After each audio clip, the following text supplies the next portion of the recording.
Incorporou. É só pra relaxar a coluna. Um clipe do Michael Jackson. Vamos lá, volta. Fumaça do Direito, episódio 2, cena 1, take 3.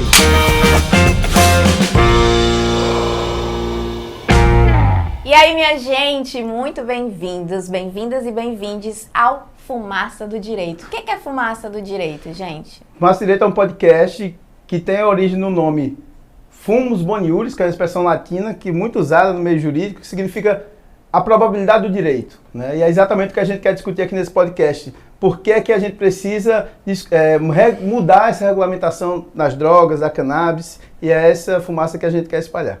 E falar não apenas sobre isso, mas também trazer educação, trazer conhecimento acerca do tema. A gente sabe que é um tema polêmico, mas que o debate é muito necessário. E hoje, para somar com a gente nesse debate aqui no Fumaça do Direito, a gente está recebendo convidados muito ilustres. O primeiro deles é o Dr. Eugênio Franco, médico, pós-graduado em cannabis medicinal. Seja bem-vindo, doutor. Me conta. Muito obrigado, tudo bem, Bianca? Tudo bem, Ítalo? Bem-vindo. É um prazer estar aqui com vocês, falar de um assunto que motiva tanto, que gera tanta polêmica, mas também que traz uma melhor qualidade de vida para tanta gente. Então, muito obrigado pelo convite. Prazer estar aqui com vocês. Imagina, a gente que agradece. A gente está também com a Isabela Fernandes, que é psicóloga, também coordenadora da Associação Adapta-Can, que é uma associação de pacientes, e veio tratar com a gente aqui, né, dos desafios, né, do acesso dos pacientes. Por favor, Isabela, se apresente. Obrigada. Primeiramente, obrigada pelo convite. É um prazer imenso estar aqui. Estar à frente da associação e representando ela aqui hoje é um feito imenso para mim. Bom, cannabis é um tema que todo mundo aqui ama, né? Eu espero atender as expectativas das perguntas que estão vindo e sempre estar falando desse tema, que é o que a gente escolheu aí de carreira, de paixão e de vida, né? É isso. Obrigada, gente, mais uma vez por estarem aqui com a gente, somando nesse momento. A gente quis usar esse espaço para trazer ideias que vão para além da questão jurídica, né? Mas também para a questão política. Falar de drogas, falar de maconha é também uma questão política. Doutor, me conta, por que a gente tem que desmistificar a maconha? Por que ela é tão boa assim? Vamos lá. Antes de falar, para poder responder isso, eu vou embasar um pouco minha resposta falando sobre o sistema endocannabinoide. Perfeito. O sistema endocannabinoide é um sistema que não só os humanos têm, todo mundo tem, tá? Então assim, não gosto de maconha, mas você tem um sistema equivalente dentro do seu corpo. Mas, vamos continuar. Não só todos os humanos, como todos os vertebrados. Então a gente vai ter aí peixe, ave, répteis, etc. E até, inclusive, as abelhas têm um sistema endocannabinoide rudimentar. Então, a gente tem, em grande parte, dos seres humanos, né, assim, uma classe muito grande de seres vivos, humanos, né? Seres vivos, me perdoe. Nós humanos também. E aí, o que é que acontece? Para que é que serve o sistema endocannabinoide? Ele funciona como se fosse um maestro, um regulador, um equilibrador de outros sistemas. Então, ele vai afetar o seu sono, ele vai afetar o seu apetite, ele vai afetar a sua percepção à dor, ele vai afetar o seu humor e assim por diante. Ele serve também como um sistema de resposta ao estresse. Então, por exemplo, quando você está com o seu sistema endocannabinoide, né, descompensado, ou quando ele está precisando agir muito para compensar alguma coisa, você pode mexer nesse sistema, que é a ideia da gente aqui, para poder trazer uma melhora na qualidade de vida nesse paciente. Exemplo, pessoa que não dorme bem vai ter uma produção de cortisol elevada, vai acabar afetando o humor, vai afetar o apetite. Algumas pessoas têm dores relacionadas a isso, em alguns quadros. O fato de ter dor piora o humor, piora o sono, aí não dorme direito. Piora o apetite, as relações sociais, a saúde mental. E está tudo interligado. Então, nós sabemos, né, que os vertebrados têm esse sistema e ele pode estar funcionando muito bem ou não. E uma forma, por exemplo, de fazer com que esse sistema funcione bem é a prática de atividade física, uma alimentação adequada, fazer atividades que trazem prazer, que deixam a pessoa mais feliz. E uma forma de manipular esse sistema, que não seja mexendo no próprio corpo, ou seja, não seja uma produção endógena, que é produzida no próprio corpo, é fazer essa complementação, essa... Suplementação. Pode ser essa palavra? Eu não vou dizer suplementação, porque suplementação quer dizer obrigatoriamente que está em falta, vamos dizer assim. Tá, então, ok. a gente quer trazer só um equilíbrio. Às vezes está puxado para um lado e desviado do outro lado, por Mas exemplo. não está totalmente em falta. E não necessariamente, né? Pode até ser, e isso é um problema muito grande. Inclusive, se eu dissesse assim, tira o sistema endocannabinoide agora, a pessoa morreria. Com certeza, porque descompensar todos os outros sistemas que trazem homeostase, que é esse equilíbrio que está presente na vida. Então quer dizer que nós, seres humanos, seres vertebrados, né, não apenas humanos, mas diversos outros seres, todos nós temos esse sistema, que é um sistema que recepciona o que a maconha tem para dar. Seria isso? Não só isso, né? Nós temos os nossos próprios canabinoides, os endocannabinoides. Então o nosso próprio corpo produz substâncias que são equivalentes aos canabinoides, entendi. que são os fitocannabinoides. Não ou só seja, recebe. não só recebe, ele produz também. Tá. Só que às vezes, digamos assim, eu tenho 2 grandes receptores, na verdade são muito mais receptores envolvidos, mas só para comparar aqui, vamos simplificar em CBD e THC. E aí a pessoa está com uma hiperestimulação dos receptores de CBD e de THC e o CBD está desequilibrado. E aí eu posso entrar, por exemplo, com CBD, fitocannabinoide, né, ou seja, vem da planta, para trazer um equilíbrio a esse sistema que estava hiperestimulado de um lado e acaba que, muitas vezes, por exemplo, a pessoa que estava ali com o uso até abusivo, inclusive de cannabis, que pode acontecer, começa a sentir menos necessidade de fumar, porque gera um conforto melhor, tira a ansiedade que estava fazendo com que ele quisesse fumar mais e mais, e assim por diante. Não é a única coisa por que se trata, mas é uma opção, por exemplo. Uau, que aula! E aí eu só para aproveitar, né, e já que a gente sabe que, obviamente, antes desse boom, né, da cannabis medicinal, muita gente fuma maconha, né, e compra maconha que não sabe a origem, e existem vários tipos, né, de maconha e tal. Fumar faz bem? Primeira parte da pergunta. Segunda parte da pergunta. As pessoas que não têm acesso às outras vias, essa via pode, de alguma forma, ajudar a equilibrar uma crise? Óbvio, não é a via mais indicada, mas é aí. Queria saber isso, assim, o que é que... Resposta curta e grossa. Fumar faz bem? Não. Certo. Qualquer coisa, independente do que for. Faz bem? Não Botar faz bem. fumaça pra dentro. faz Qualquer fumaça para dentro faz mal. Seja do incêndio, seja você fumando. Tá? Agora, se você me pergunta, a via inalatória, ela pode ser uma via medicinal? Aí eu vou dizer, pode. Ah, Fumar é a Inalatória. pior ideia que você pode ter de via inalatória. Que, por sinal, é a mais usada. Fumar é uma das vias inalatórias, mas Isso. existem outras. Quais seriam essas outras? Por exemplo, a gente pode... sempre que chega um paciente até mim que faz uso fumado, a primeira coisa que a gente tem que trabalhar é redução de danos. Então, assim... tipo eu, semana passada lá. Eu vou entender o que é que motiva aquele uso. Né? Porque, por exemplo, ao contrário de outras substâncias, digamos, o paciente usou cocaína, a pessoa usou cocaína.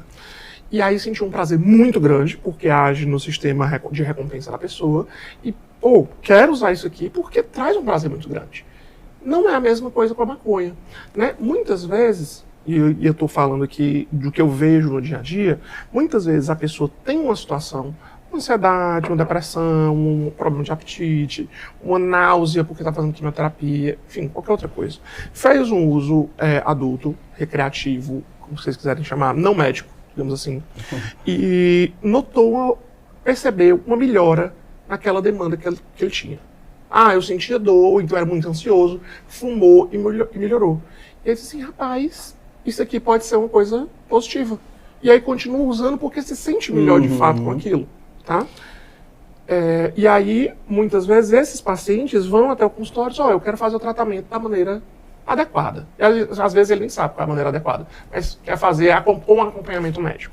E aí, falando das outras vias inalatórias, né? Por exemplo, hoje, se a gente fala de via inalatória, o mais seguro ou menos danoso, porque ainda assim há dano, seria a vaporização. Quando você troca fumo por vaporização, você troca 800, 900, 1000 graus que tem ali na brasa, por 180 a 210 em Nossa, média. uma grande diferença. Temperatura muito diferente. Segundo, se não tem combustão, não tem formação de alcatrão e outras substâncias que são sim cancerígenas, causa o mesmo câncer que o cigarro? Não. Até o momento, não. Pode causar câncer? Pode. tá? O que é que não pode boca. hoje, né? Mas assim, a gente não pode... eu sou um defensor declarado da cannabis, mas eu não posso dizer que ela não faz alguma coisa que ela faz ou que ela faz uma coisa que ela não faz. Certo? Vai chegar aqui e vou dizer, cura todos os problemas. Mentira.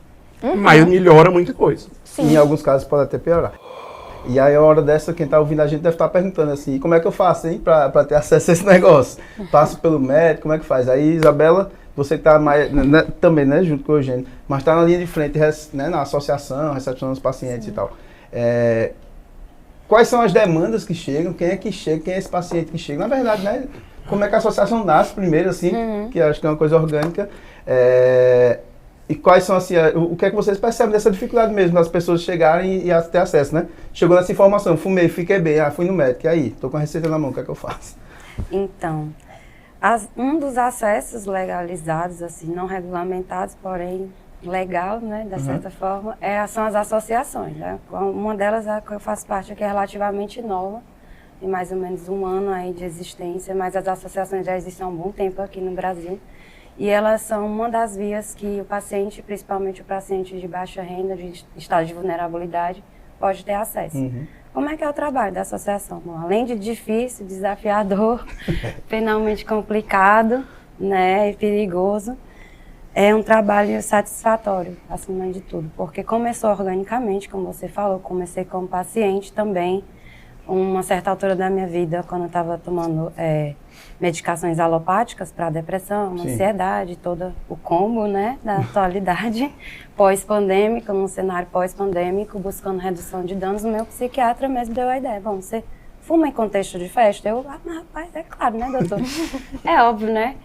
Aí ele sugeriu o tratamento, eu busquei uma associação e aí conheci o trabalho, me apaixonei de cara, estava na faculdade, já estava na graduação, estava ali pela metade e pensei nisso como uma forma, primeiro, de tratamento para mim e depois de levar para o mundo, né, assim, foi um baque, assim, para mim ver o tanto que isso, na verdade, era um uso terapêutico, ao invés de ser um uso apenas recreativo, como a gente chama. Eu costumo dizer que a minha introdução ao uso terapêutico, quando eu me vi usando terapeuticamente, foi justamente para tentar focar no meu TCC da faculdade. Eu não estava conseguindo ansiedade, não estava deixando nada nascer. Aí um belo dia eu estava muito surtada, minha irmã pegou assim um pires, um beck e um café. Toma. E a partir daí a minha relação mudou completamente, porque foi a primeira vez que eu não fiz o uso correlacionado com o álcool, né? Porque geralmente o contexto de festa deixa tudo meio nebuloso. E aí eu conheci o uso terapêutico e vi depois o trabalho das associações, vi que eles plantavam, cultivavam, enfrentavam aí o sistema.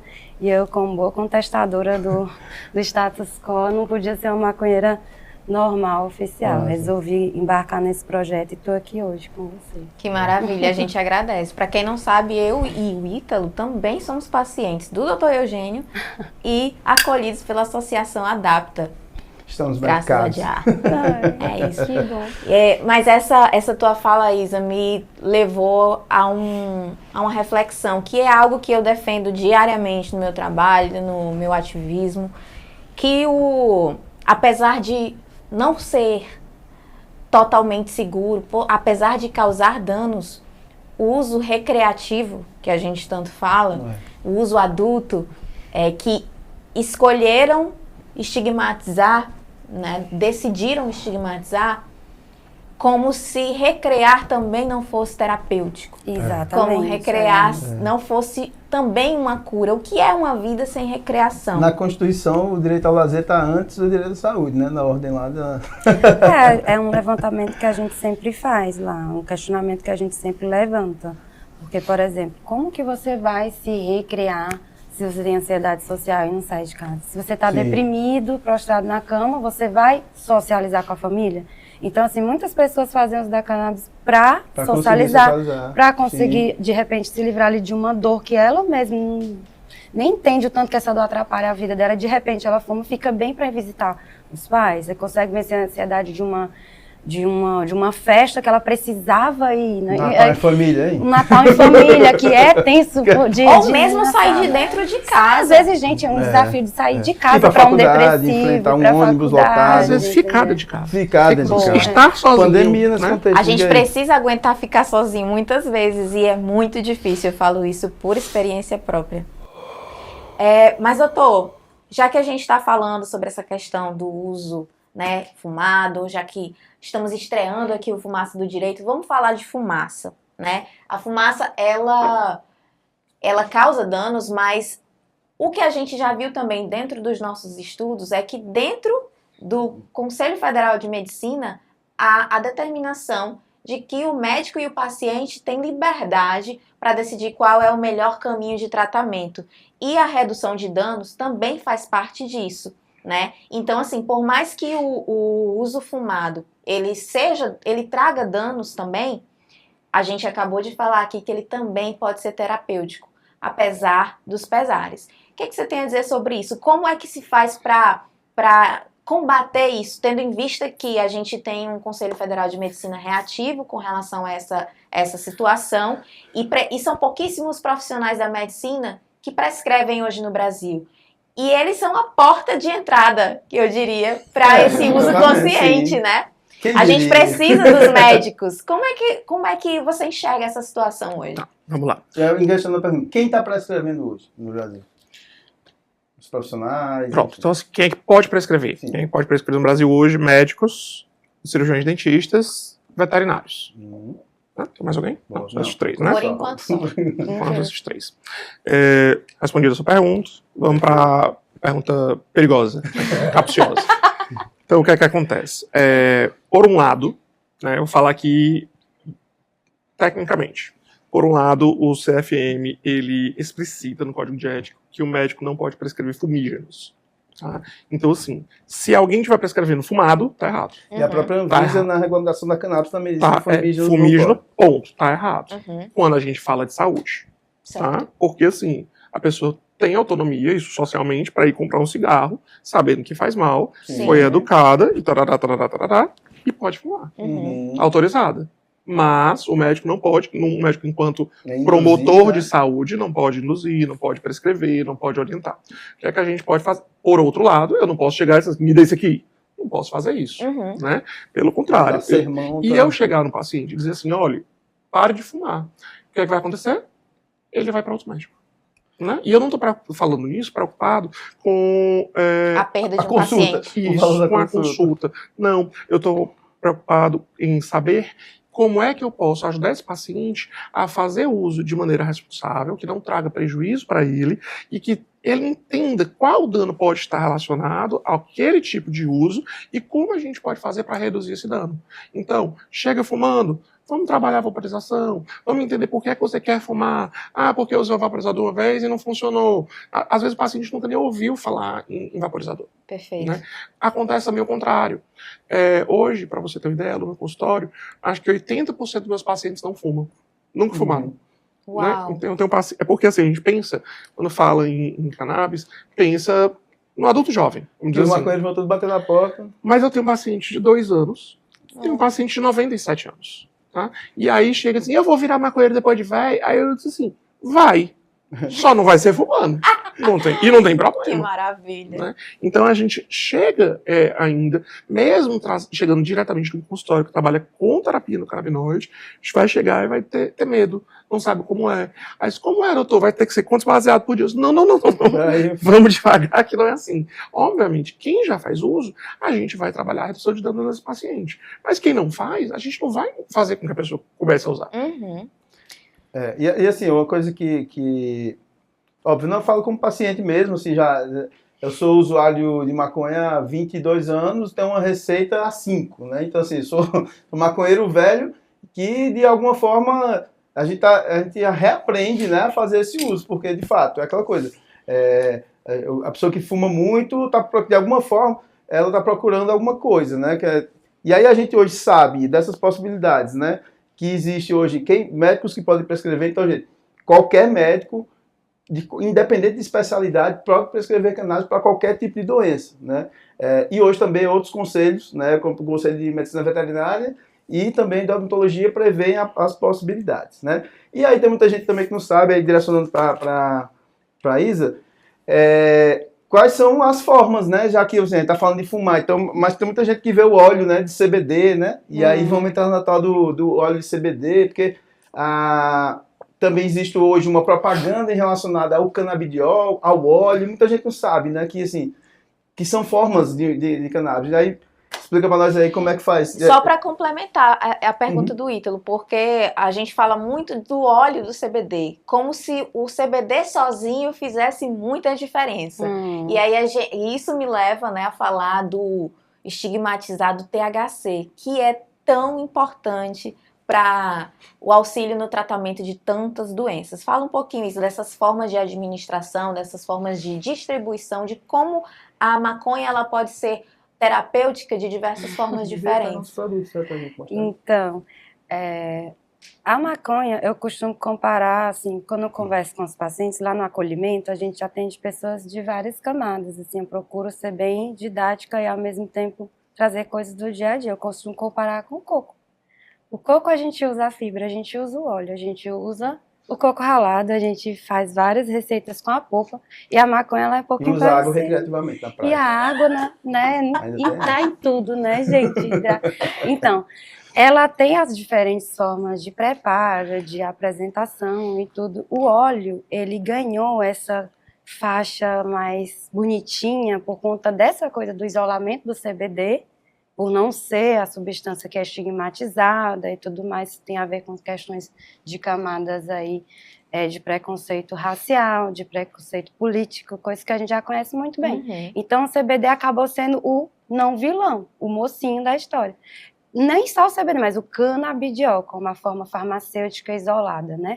Como até hoje ela é apresentada como forma mais segura, como naquela determinação que a gente viu com as farmácias de manipulação. É impressionante como até na mídia isso é retratado, não, é porque é mais seguro lidar com CBD isolado. Isso é o embranquecimento da medicina do canabinoide. Por quê? Porque está tirando o espectro da planta, isolando ali uma substância que, como a doutora falou, não vai ter o mesmo, assim, na minha área, mas como paciente eu posso dizer que eu já fiz uso do isolado, que é um caminho que às vezes a gente tem que percorrer, e não tem o mesmo efeito. Por quê? Porque é como se você pegasse uma planta terapêutica como uma lavanda, isolasse ali só aquele terpeno e quisesse que tivesse o mesmo efeito do óleo essencial, que é full. Então, assim, a maconha ela é completa na planta, ela tem mais de 400 canabinoides já descobertos, e daí vão indo mais. E o THC, assim como o CBD, é um dos mais comuns, né, que tratam mais as doenças. E o estigma dentro do acolhimento, muitas pessoas, inclusive, estão fazendo uso já desde que a adapta começou e continuam chamando o LSD de THC de canabidiol. Porque a família aceita melhor. A sociedade aceita melhor. Também. Entendeu? Então, assim, é como se a gente tivesse que ainda existir uma máscara sobre tudo que vem da matriz africana, do povo escravizado. Então, a gente ainda está encobrindo um pouco o tratamento. Né? Por exemplo, tá aqui hoje é algo muito importante, né? Que é uma visibilidade que há 2, 3 anos atrás a gente não conseguia imaginar trazer. E um dos desafios do acolhimento é essa saída do armário de algumas pessoas que chegam lá, às vezes nunca fizeram uso, e chegam às vezes em estado de nervo. Olha, mas é porque o médico me receitou maconha e eu tô aqui. Calma, vamos lá. Estamos aqui numa associação. Eles, pode falar mais alto, né? Pode falar mais alto. A gente não está cometendo nenhum crime. E aí é todo um trabalho de psicoeducação, às vezes junto com a família, né, do associado, para que seja menos estigmatizado, porque faz parte do tratamento, que a pessoa se sinta aceita em sociedade. E aí é um trabalho de formiguinha. Né? É isso. Doutor, desculpa me te interromper. Porque a gente está falando isso de CBD, THC, só que muita gente, talvez quem esteja ouvindo, nem saiba qual a diferença entre os dois. Por que o THC, a gente está falando tanto que ele é estigmatizado? Por que o CBD ele é mais aceito? Acho que a gente precisa elucidar um pouco isso, né? E para que serve isso? Tá. Primeiramente, eu queria dizer que o que a Isabela sentiu enquanto paciente tem respaldo na literatura científica. Né? O que a gente chama de efeito comitiva ou entourage effect, ou seja, ele mostra que a soma, né, o conjunto da planta toda, tá? E quando eu digo a planta toda, não quer dizer que tem muito THC ou que tem muito CBD. A planta toda. É a combinação de Vai ter plantas que vão ter muito CBD e quase nada de THC. Uhum. E o contrário também vai ser verdade. Porque é tipo banana, né? Tem vários tipos. Tem banana prata, banana maçã, tem cannabis de vários tipos, né? Inclusive com o nome de banana também. Banana, sim. Né? Então, o que é que acontece? Nós temos a comparação do uso do canabidiol isolado, do óleo broad spectrum, depende da pronúncia, que seria pegar toda a planta e tirar um componente, geralmente se tira o THC, porque tem alguma contraindicação, ou porque tem alguma restrição para aquele paciente especificamente, ou com o full spectrum, que seria a planta toda. Tá? Lembrando, a planta toda pode ter diversas. Uma planta toda pode ser completamente diferente de outra planta toda. Sim. A questão é, quando a gente usa a planta por completo, há uma interação entre os canabinoides, terpenos, flavonoides, que são outros componentes da planta, que fazem com que você, com doses menores, tenha maiores respostas. Massa. Se você usa doses menores, você tem menor risco de efeitos colaterais também. Uhum. Né? Obviamente, se eu uso 2, 3, 5 miligramas do óleo completo, e se eu uso 20, 30 miligramas do CBD, eu posso ter efeito colateral com o óleo de CBD isolado pelo fato de ser uma quantidade maior. E menos chance do efeito desejado, do efeito terapêutico desejado. Exatamente. A resposta com o full spectrum é maior do que com o isolado, indiscutivelmente. Muito mais alto. Porque é um certeza. processo muito mais caro de se fazer. Né? Então, assim, você vai pegar uma planta, ou você vai fazer uma reprodução laboratorial, onde você pega uma molécula e reproduz ela, ou você vai tentar isolar daquele grupo completo. Então, de uma forma ou de outra, é muito mais caro do que simplesmente transformar em óleo. Extrair os canabinoides de maneira integral e transformar em óleo. Tá? E aí, qual é a diferença do CBD e do THC? Ambos são igualmente importantes, eu vou dizer igualmente, tá? O maconheiro defende muito o THC, e o pessoal, o Big Pharma, ou mais conservador, defende muito o CBD. E eu acho que... Só dá as mãos. Exatamente. Tanto o maconheiro tem que conhecer o CBD, tá? Porque às vezes... Mudou minha relação, assim, com o uso da... E muda completamente, tá? Porque do mesmo jeito, é assim, se você puxa com THC demais, acaba... não, eu uso porque eu fico tranquilo, passo a minha ansiedade. E aí, com o tempo, você tanto desenvolve uma certa abstinência, e aí a sua ansiedade, na verdade, pode ser abstinência, e quando você entra em THC, tem a sensação de calma, mas o uso, dependendo do volume de THC que você usa, pode te fazer ter mais crises de ansiedade. É isso. E você, estando em ansiedade, em crise de ansiedade, usar THC pode fazer que você tenha uma piora daquela crise, muito popularmente conhecido como BAD. A pessoa teve uma bad trip, né? Ou seja, deu problema. Porque o THC, uma das características dele é aumentar o foco. Porém, você não escolhe em que vai ser o foco. Ah, meu amor, E a aí é que roleta tá a russa de questão. foco, né? E às vezes você tá na sua cabecinha lá, aquele boy ou aquela boyzinha, né? Que boleto vencido, largou né? Ou você, aquele o boleto problema no vencido. trabalho. Às vezes o boy também é Um problema. prazo lá do tribunal. E aí o foco vai para aquilo. Ou então vou usar, tô com medo, tô fazendo compra proibida. Aí entra aquela paranoia. Pode Nossa. acontecer. Muito. Então, assim, o THC, ele é mais... Mas ele é bom pra quê? Ele é conhecido, conhecido e Dá um estigmatizado. CBD aí que eu tô ansioso. Conhecido e estigmatizado pelo efeito psicoativo. O que é efeito psicoativo? É a onda, é a brisa, é a chapação, né? É mudar o juízo da pessoa, digamos assim. Esse efeito psicoativo eu posso chamar de entorpecente? Não, essa definição não é muito precisa, não. Então, É Por complicado. que Se você for perguntando preconceituoso, pô. Por que eu tô perguntando isso? Porque eu tava assistindo uma das aulas daquele curso da Unifesp sobre medicina canabinoide e a professora tava falando lá que toda planta é psicoativa. Não necessariamente ela vai te causar alguma alteração psíquica, mas ela vai agir... O sistema nervoso central. Isso, exatamente. De alguma forma. Toda planta ou toda a planta, né? Toda a planta. Entendi. Tá. Toda a planta da maconha. Pronto. Ela inteira. Se você pensar, por exemplo, o CBD, ele vai trazer mais calma. Então ele vai ter uma ação. Isso é uma ação psíquica, né? Perfeito. Boa. Tá? Mas quando a gente fala de efeito psicoativo, a gente fala dessa mudança da percepção. Sim. né? Então eu vejo as coisas de Alteração maneira diferente. Certo. Né? Ou eu acho mais graça, ou eu fico com mais sono, ou eu mais fico fome. com mais fome. Assim, eu vou, mas quando a gente fala de psicoativa, no caso, é essa percepção Sim, do ambiente. sim. Né? O tempo muda. O tempo muda, Os os cheiros, barulhos tudo. mudam, os cheiros, mexe nos sentidos, né? Eu queria, Até nas emoções também. Às vezes você tá super nervoso e você fica... E aí queria só relaxa. aproveitar Relaxado. essa apresentação do THC para CBD também para contextualizar que hoje, por hoje, muita gente tem dúvida, né? Se pode prescrever THC, né? Que muita coisa THC CBD, hoje pode, tem produto com THC por aí e tal, não sei o que, eu explico isso também, por favor. Então vamos lá. Deixa eu terminar primeiro isso aqui, porque senão eu também não consigo focar. Vamos lá. Então, a diferença principal, assim, de fácil percepção, é que um é psicoativo e o outro não. Tá.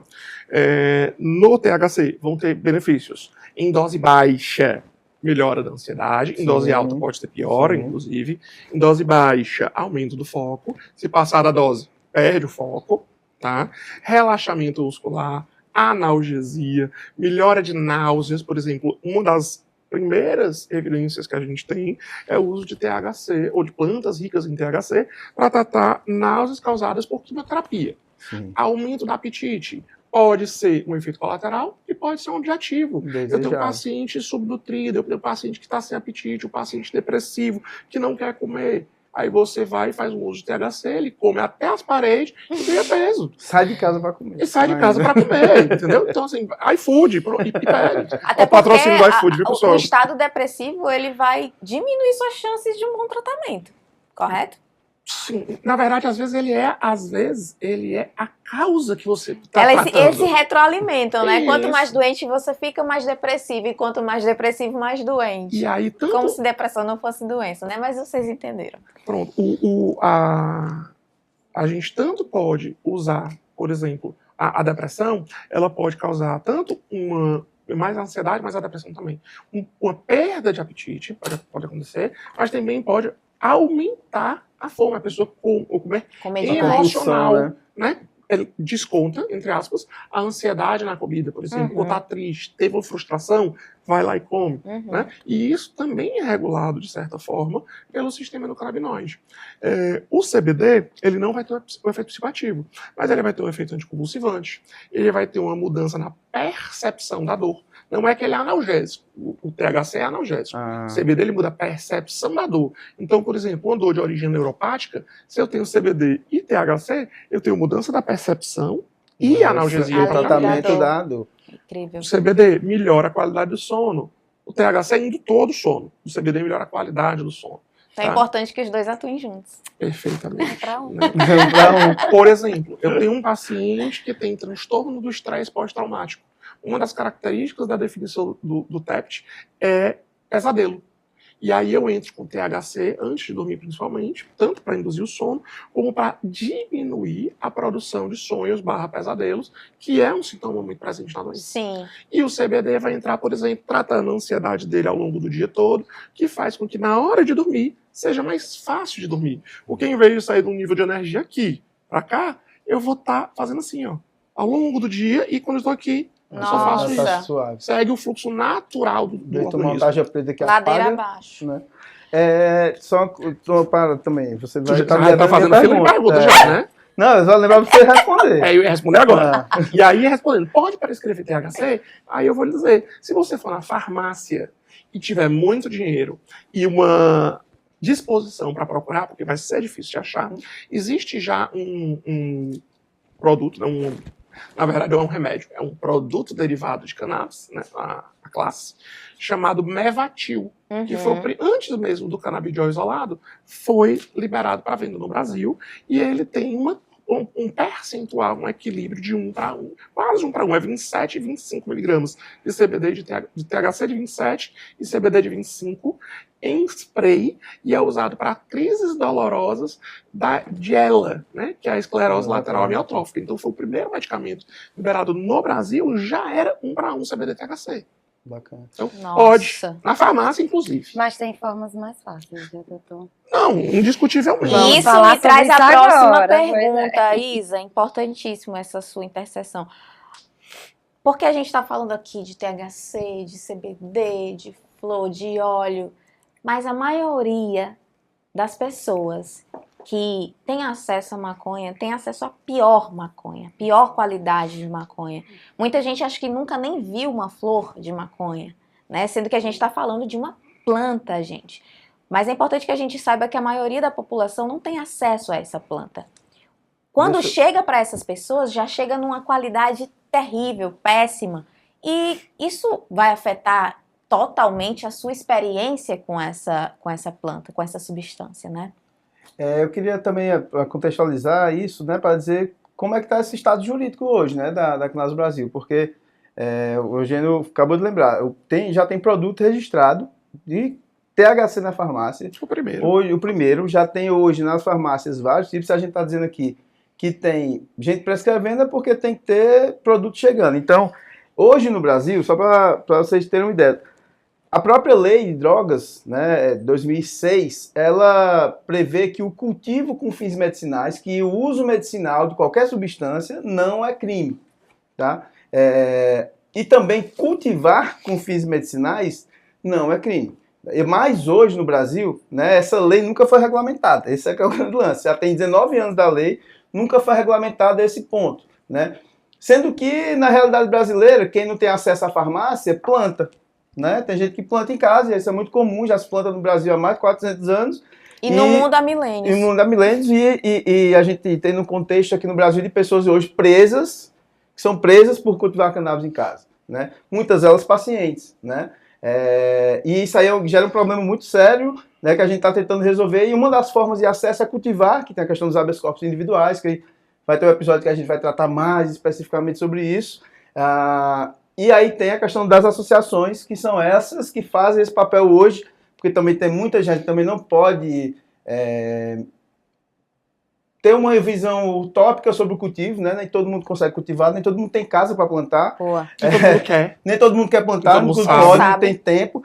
E tem pessoas que se juntam para fazer isso em benefício próprio e de outras pessoas que são, no caso, as associações. Que hoje por hoje não cometem crime, porque plantar com fins medicinais no Brasil não é crime. A lei do SUS, né, de 90 diz que as famílias, as pessoas também têm o dever de cuidar da saúde e tal. E aí as associações hoje fazem isso. Mas o que é fazer parte de uma associação hoje no Brasil? Quais são os desafios da atualidade, né? Porque até hoje a gente vê que ou você planta ou você se associa a uma associação de pacientes, porque das outras formas... Se não tiver muita grana para comprar na farmácia ou entrar com uma ação judicial para o Estado pagar. E quando a gente fala de flor, o buraco ainda é mais embaixo, né? Porque é mais difícil ainda. Hoje a gente já tem um certo reconhecimento do Estado com relação a isso. O Judiciário, ano passado, reconheceu que ter até 6 plantas não é mais crime. Então, se você está plantando aí para fins, né, vamos dizer aqui, recreativos, fins adultos, você não está cometendo nenhum crime. Né? Mas ainda é uma infração. Mas ainda é uma infração. Mas para quem não quer plantar, quem não quer recorrer a meios ilícitos, vai numa associação. Tem todo o nosso acolhimento, né? Não só na nossa associação, acho que o trabalho das associações no Brasil é muito bonito. A gente trabalha com um esquema de desobediência civil, né?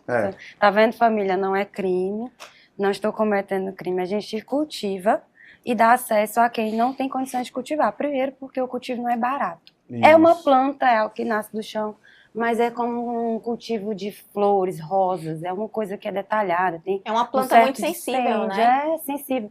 E eu costumo comparar com galinha. Todo mundo gosta de ovo, mas nem todo mundo cria galinha, né? Então, assim, como é que vai querer ter 8 galinhas no apartamento, né? Pra poder comer o ovo ali da dieta, da academia. Os cachorros adoram. Então, pois é, imagina a sujeira. Aí as associações nascem nesse contexto, a maioria delas vem de pacientes, né? Pelo menos a história da maioria das que eu conheço, vem de pacientes que estão ali e começam ali a ver essa melhora e começam a dividir com a família, com a comunidade aquilo ali. E o trabalho de uma associação é uma das coisas mais incríveis, desafiadoras e recompensadoras que eu já fiz na vida, sem brincadeira. Porque quando eu comecei, e eu olhava muito isso nas outras associações, eu ficava, gente, é incrível, vai ajudar todo mundo, vou mudar o mundo e tal, e vou plantar, e aí vem um monte de coisa, ó, você pode ser preso, você pode, e aí a conta não fecha, como que uma coisa que é tão boa, né? Pois é, não faz sentido não faz nenhum, sentido né? nenhum que isso não seja entendido como algo terapêutico e tudo mais.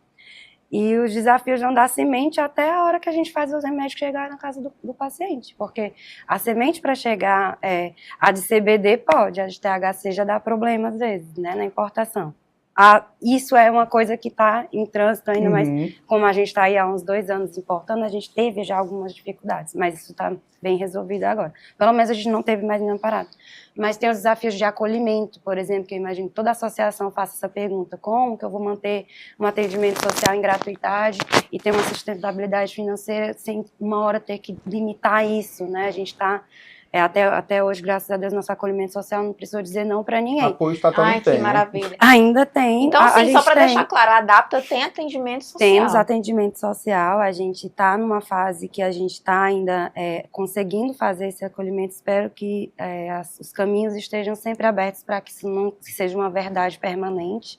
A gente tem programas de voluntariado com médicos que dispõem da sua agenda toda semana para atender essa população que está mais necessitada de ou regulamentar o seu uso ou realmente pensar na cannabis como uma alternativa, porque às vezes a pessoa não consegue, como o doutor falou. E aí nosso trabalho da associação é fazer esse acolhimento e essa psicoeducação. Porque às vezes a mãe chega lá desesperada: olha, passaram droga pro meu filho e eu tenho que conseguir, e a gente vai lá com toda a calmazinha, assim, que funciona. Ou às vezes a pessoa chega num estado de dor muito grande, que não consegue nem conversar direito, e existe uma coisa humana dentro da associação que eu acho que é incrível, e que se no Brasil eu tenho esperança que a gente ganhe força e regulamentação, a gente possa propagar mais esse trabalho, que é muito bonito. Eu sempre falo, gente, é muito diferente de comprar um remédio numa farmácia. Você tem ali uma pessoa do outro lado que vai entender sua dor, porque nossos colaboradores todos são pacientes também, e a gente, inclusive... Até em reuniões com fornecedores externos, por exemplo, social media, eu sempre falo, gente, não é uma empresa, não é uma farmácia, a gente tem aqui um acolhimento, que tem um ser humano do outro lado que às vezes tem um problema de uma ideação suicida, tem um problema de depressão grave, acabou de perder alguém, e aí a vida toda combinada, né, da pessoa já é uma história de vida difícil. Então quando eu pensei em começar uma associação enquanto psicóloga, tinha um desafio muito grande, que era de oferecer um atendimento ético, um acolhimento, onde as pessoas muitas vezes não encontram na atenção básica, apesar de termos profissionais maravilhosos dentro do SUS, e me arrepiar toda de falar desse sistema que a gente se orgulha tanto. Mas o desafio hoje da Adapta, e acredito que de todas as associações, é fornecer um material de qualidade, porque, como a doutora falou, controle de qualidade é algo que, infelizmente, no mercado não legalizado, não é possível de ser feito. Não é possível, não. E as associações com a não regulamentação sofrem muito com isso, porque a gente não tem uma regra certa para seguir, não tem ali um apoio técnico de uma Embrapa da vida, não tem, assim, a possibilidade de... E muitas associações têm esse impasse do cultivo com o nosso clima, e fica ali o grower tentando dar conta e não consegue dar uma estabilidade para aquela produção, porque é um insumo agrícola, a gente tem um clima diferente, as sementes que vêm de fora não estão adaptadas ao nosso clima. Aí, passando do cultivo para o acolhimento, a questão humana, que é muito difícil de manter com tão pouco recurso e com pouca regulamentação. Por exemplo, nosso WhatsApp corre risco de ser bloqueado a qualquer momento, porque pelo volume de mensagens não ser uma conta verificada, o Meta bloqueia. Então, desde questões virtuais, logísticas, sociais, preconceitos, camadas sociais que não podem ter acesso, que a gente quer que chegue lá, entendeu? Tudo isso é o trabalho da associação. Eu sempre falo que, com as meninas, o nosso trabalho aqui é de equilibrar a balança da distribuição da cannabis, que está longe de ser um medicamento acessível no Brasil, mas nosso trabalho precisa ganhar força, o movimento precisa ganhar incentivo, precisa ganhar visibilidade, porque... E eu acho que também a união, né, Isabela? Sim. Porque tem associações hoje passando por situações difíceis, tem associações, assim, a gente está gravando nesse período, algumas foram invadidas por polícia, óbvio. Muitas pessoas, por exemplo, tem a associação no Rio Grande do Sul que tem 900 pacientes hoje que estão desassistidos, né? O Estado nem faz a parte dele e na hora de dar acesso, né? E aí eu interrompi para também aproveitar, já que tem esse efeito comitiva da planta, essa coisa do associativismo, né? Como é que vocês veem, qual é a importância dele também? Acho que é importante pautar isso nesse momento, né? Primeiramente, estando à frente da ADAPT, eu sempre tive muita humildade com relação a quem chegou primeiro, sabe? Foi bem assim, a gente chegou numa época onde tinham outras associações que já tinham feito aquele trabalho de tirar o mato da frente, entendeu? Então, todo respeito a quem está começando o movimento da Marcha da Maconha, das mães que vieram ali cultivando, as associações maiores a nível de Sudeste ali, a PEP, pessoal, e aqui no Nordeste, né? A gente arrasa, Abracão, pessoal. E foi abrindo ali, aí a gente já chegou, já tinha ali mais ou menos um cenário onde a gente, já existe associação. Então, eles já fizeram um pouquinho, a gente com toda humildade e toda gratidão do mundo a esse pessoal que chegou antes. Mas o associativismo, ele é importante no sentido de que nós não somos unidades, nós somos uma rede, nós somos um todo, né? Perfeito. E é interessante ver que cada associação nasce de um motivo, de um jeito, e de uma relação com o paciente, entendeu?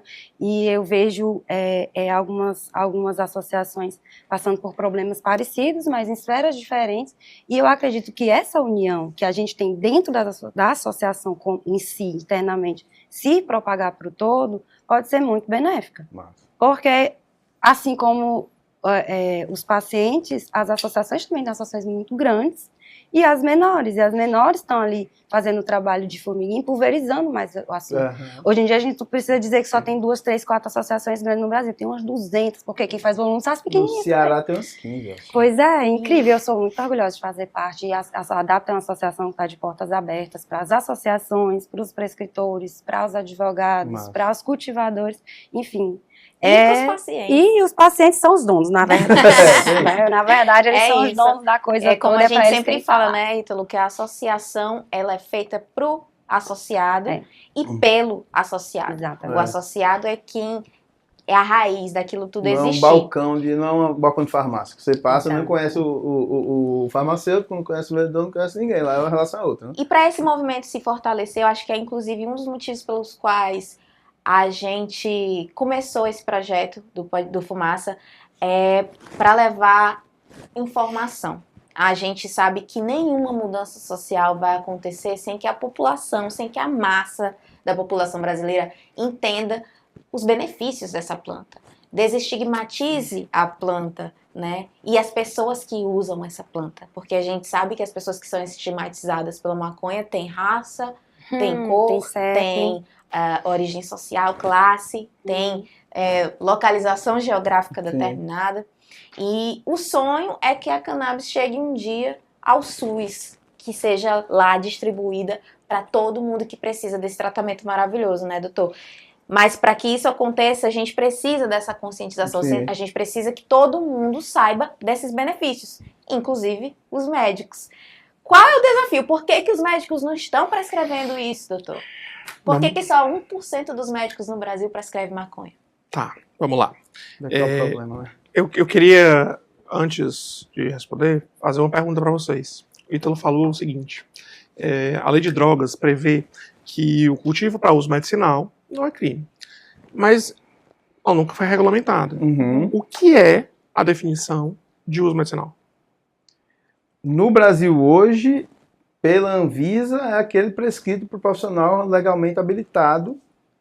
E aí o paciente tem que estar em acompanhamento, né? Tem que ter, inclusive, né, estar em acompanhamento, né? Pegar uma receita e estar com ela há 10 anos guardado, né? Na carteira de trabalho que você deixa guardado. E é isso, o que caracteriza esse uso medicinal é isso. Hoje é um pedaço de papel, tá? Teoricamente. Então, a gente precisa desse pedaço de papel. Se a gente está falando de segurança, segurança, se a gente está falando de fato uso consciente, se a gente está falando de segurança mesmo, né?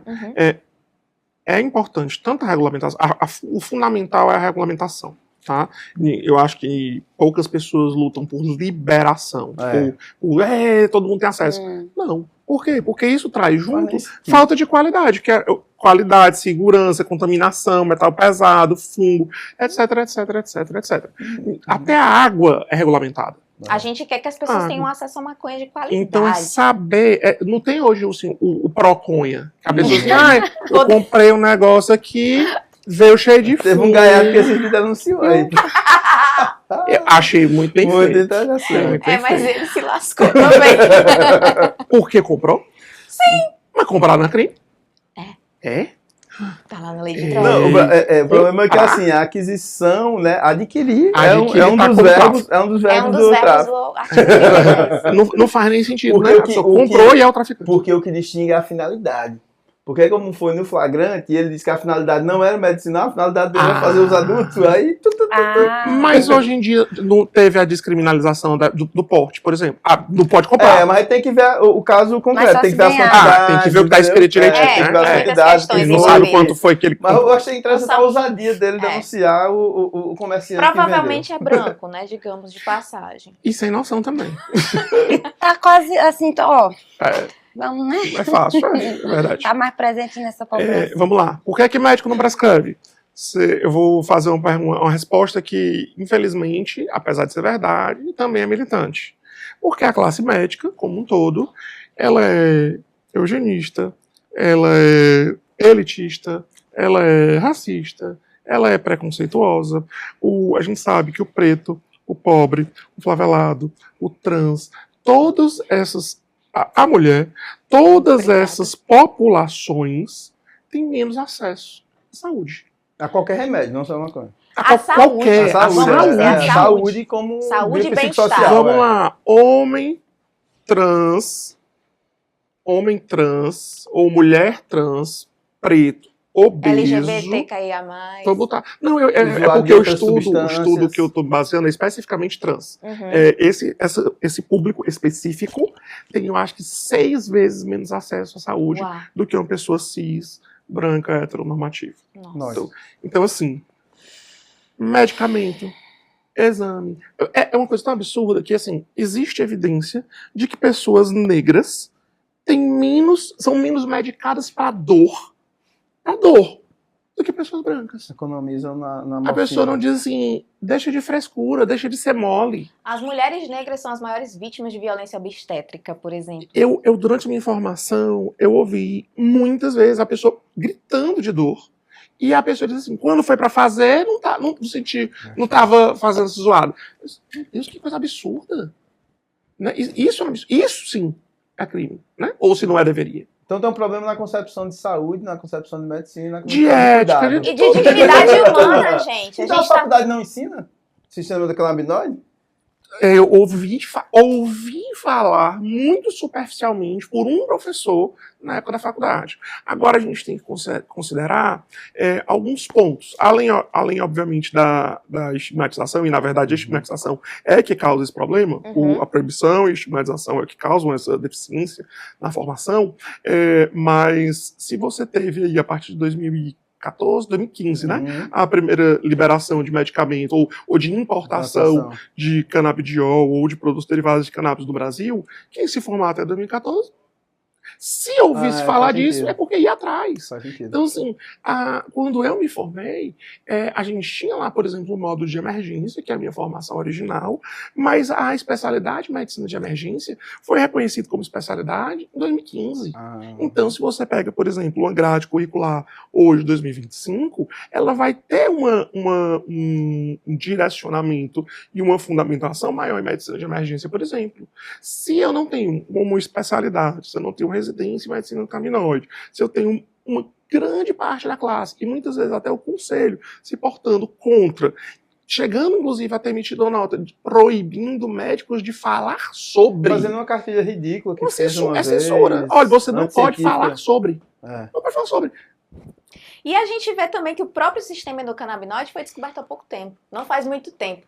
Década de 60, vamos colocar. Exatamente. É pouco tempo na ciência, pouco tempo, né? né? É pouco Para a tempo na história ciência. da humanidade, né? Mas se você pegar o livro de nos fisiologia... países onde não foi proibido, como Israel, que foi descoberto, a ciência nunca foi interrompida, então tá avançado, né? E isso leva à minha colocação.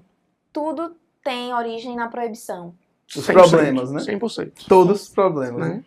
E Se não houvesse tanta proibição, a gente estaria falando sobre isso abertamente. Nas universidades isso seria estudado, a população saberia que esse tratamento é eficaz para ter uma vida de maior qualidade.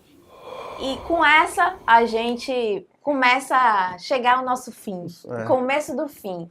A gente queria agradecer a vocês a presença, agradecer por essa troca tão rica, que apesar de trabalharmos diariamente com isso, né, Ítalo, a cada dia que passa é um novo aprendizado, é uma nova construção.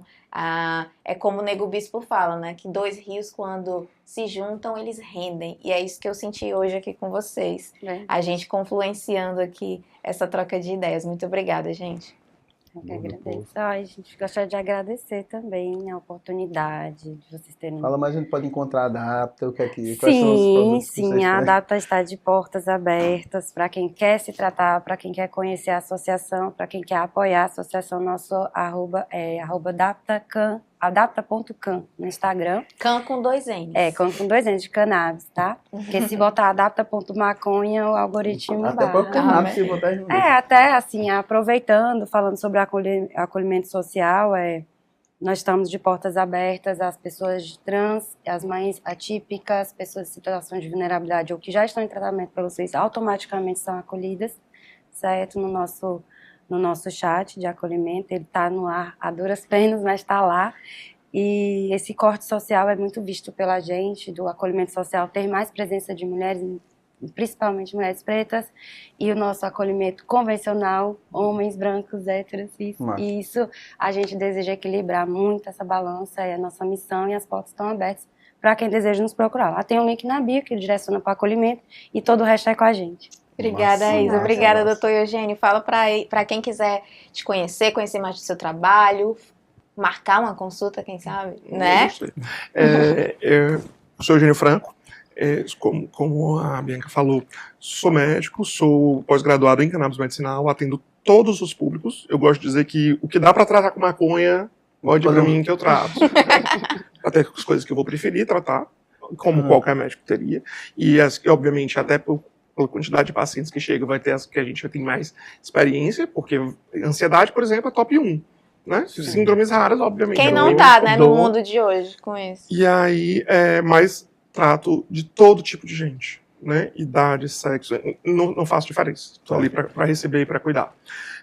E também sou produtor de conteúdo. Então falo sobre medicina, né, com cannabis, falo sobre o uso de cannabis, falo sobre redução de danos no Doses de Emergência no Instagram. @ Doses de Emergência. @adaptacan. E se você quiser nos apoiar, segue a gente. A gente sobrevive. Esses episódios estão sendo possíveis graças ao apoio de organizações como a Adapta, de empresas como a RC Agro, a 420. E a gente espera que vocês tenham gostado na Black Lab continuem Studios, nos apoiando. E obrigada, Black Lab Studio, por fazer esse estúdio aqui, esse cenário maravilhoso. Não tá achando que isso aqui é da nossa casa, não, né? A gente tá chique, hein? Tá chique. Mãe tá orgulhosa. Tchau, gente. Até a próxima. Vamos fumar agora? Vamos fumar um?